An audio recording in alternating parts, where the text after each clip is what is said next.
Welcome to Man Does Tech, where I solve the problems you didn't even know you had. You begin by preparing the machine and launching the tool that performs the upgrade.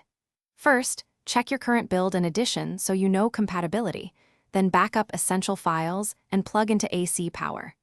Make sure you have at least 20 gigabytes free and a stable network. Once done, run the Windows 10 Update Assistant with administrator rights.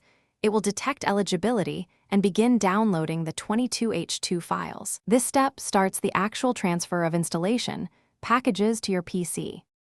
After the assistant begins, allow the full download and let it verify package integrity. This prevents failed installs. When prompted, accept the license terms and choose to keep personal files and apps unless you want a clean install. The tool then checks drivers and installed software for compatibility and stages the update. Make sure not to interrupt this process. If a restart is scheduled, save work and allow the automated reboot. The assistant handles all phase steps until Windows begins in upgrade mode.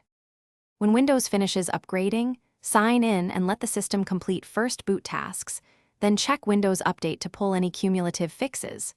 If devices show missing drivers, reinstall or update them from Device Manager. Should you encounter errors or instability, run System File Checker and DISM to repair components because corrupted files are a common cause. If boot failures or major issues persist, use Settings Update and Security Recovery to roll back to the previous build.